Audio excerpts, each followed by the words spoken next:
EDF Deep Space. Monitoring Station, Pluto Orbit. Year 2191. 4 years after wormhole collapse. Technician Raj Patel didn't believe in ghosts until the dead started speaking. The signal arrived at 3:47 station time, carrying a transmission date that made his blood freeze. December 2187. 4 years old.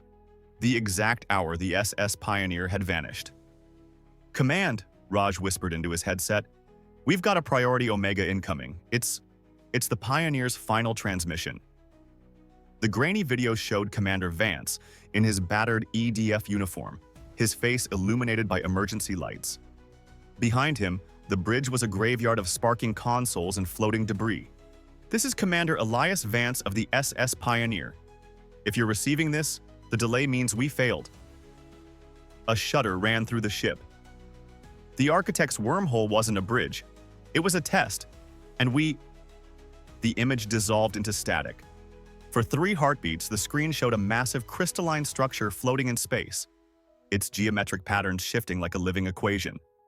Then, just before the transmission died, a new line of text appeared. Coordinates locked.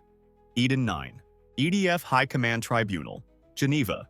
March 2192. The chamber smelled of polished wood and hypocrisy. Vance stood at attention. His dress uniform tight across shoulders still knotted from 6 years of zero-gravity rehab. The admirals wanted blood for the Pioneer disaster, and he was the perfect sacrifice. "Commander Vance," Admiral Riker intoned, "you violated direct orders resulting in the loss of 87 lives and Earth's first interstellar vessel. How do you plead?" Before Vance could answer, the doors burst open. A young lieutenant rushed in, her face ashen. "Admiral, Mars Perimeter Array just detected a Kryth vessel entering the system. They're broadcasting a surrender signal." Riker's gavel froze mid-strike.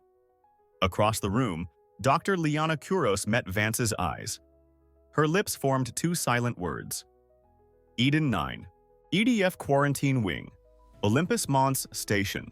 The Kryth looked wrong. Dr. Kuros adjusted her scanner as she circled the examination table. This wasn't one of the armored warriors they'd fought in the war. Its carapace was smoother, almost translucent, with delicate sensory pits running along its limbs. Most disturbing were the patches where the exoskeleton had sloughed away entirely, revealing pale blue flesh beneath. "I am Vix of the 7th Song," it said through the translator. The voice was melodic, but strained, like a violin string about to snap. "My people are dying." Kuros studied the biometrics. "Your cellular structure is destabilizing, almost like programmed decay." Vix's multifaceted eyes dimmed. "When you shattered the architect's prison in 2187, you broke the song, our hive-mind phrase. Soon, we will all be silent." It reached toward Vance with a trembling limb. "Eden 9 holds the cure. Help us reach it before—" The creature convulsed suddenly. Kuros's scanner shrieked as Vix's left arm dissolved at the molecular level, particles drifting upward like reverse snowfall. "Council Chambers. United Earth Government." The holographic map showed Eden 9 rotating slowly, a world of geometric forests and silver seas. Ambassador Joe zoomed in on the colossal crystal structure at its northern pole.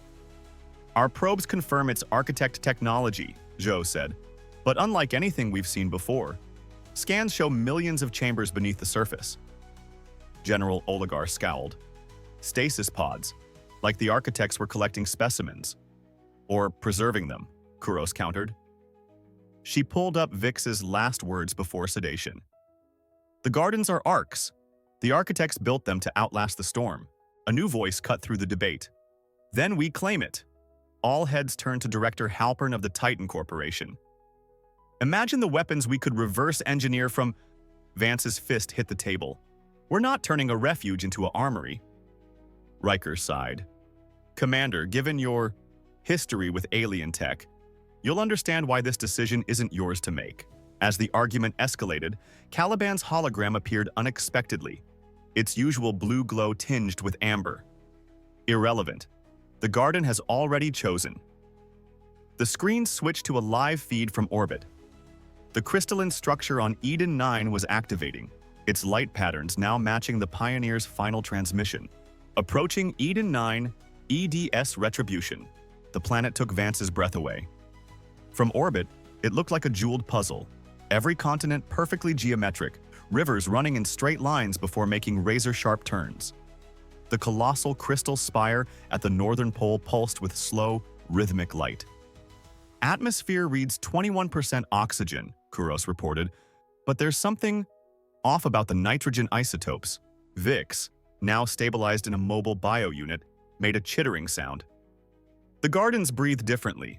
They remember older air. Caliban interrupted. Detecting energy surges from the central structure. It appears to be anticipating us. Vance tightened his harness as the shuttle descended. Through the viewport, he noticed the forests weren't plants at all. They were crystalline formations growing in fractal patterns, some towering half a kilometer tall. "Commander?" Lieutenant Cho pointed downward. "Those look like roads?" But before Vance could respond, the spire erupted with blue light. The shuttle's systems failed instantly. As they plummeted, the last thing Vance saw was the ground rushing up, not to meet them, but to catch them in a web of glowing filaments. Eden 9, Control Nexus. Consciousness returned in fragments. Vance found himself standing in a vast chamber, the walls alive with shifting glyphs. Kuros and Vix stood nearby, unharmed but dazed.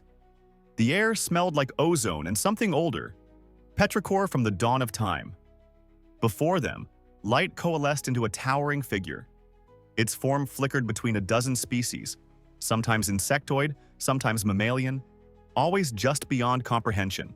"I am the gardener," it spoke directly into their minds. "You have been assessed." Kuros stepped forward. Assessed for what? The walls dissolved, revealing endless rows of preservation chambers. Inside each floated a different species, some recognizable, others utterly alien. "Salvation," the gardener replied. "When the cycle ends, you will be reborn." Vix shuddered. "What cycle?" The answer came not in words, but as a vision. Stars winking out one by one, galaxies unraveling at the seams, and something vast moving through the darkness between. Then, Caliban's voice cut through. "Warning. Earth vessels approaching with weapons armed. Eden 9 surface. 48 hours later." Smoke curled from the impact craters where Earth's missiles had struck. The crystalline forests were shattered, their rainbow light dimmed. Vance dragged a wounded Marine from the wreckage of their camp. Around them, human and Kryth survivors worked side by side, an unthinkable alliance just weeks before. "Why?" Vix asked through its translator. The Kryth's bio-unit was failing, its remaining carapace flaking away. Why destroy knowledge? Kuros didn't answer. She was too busy rigging a console to Caliban's core. The AI had sacrificed most of its matrix to deflect the worst of the bombardment. "I can stabilize the garden's core, but not indefinitely," Caliban pulsed weakly. Vance looked skyward, where Earth's warships still loomed. "How long? 7 centuries. Perhaps enough." Vix extended a trembling, nearly flesh-covered limb. "Then we begin the new song, together." As the last light of Eden 9's sun filtered through broken crystals, Vance grasped the Kryth's appendage. Somewhere beneath their feet, a million chambers hummed to life. Earth. 1 year later, the memorial stretched across the entire Geneva Plaza. Names of the lost etched in black marble, human and Kryth alike. Kuros stood beside Vance, watching the first joint construction ship ascend through pink-tinged clouds. Its hull bore twin insignias, the EDF Raptor and the Kryth's song glyph. "You think they'll find the others?" Kuros asked. "The rest of the gardens?" Vance studied the sky. Somewhere up there, Caliban's last intact fragment orbited silently in the Retribution's wreckage, still whispering to something beyond the stars. "I think," he said softly, "we're just learning how to listen."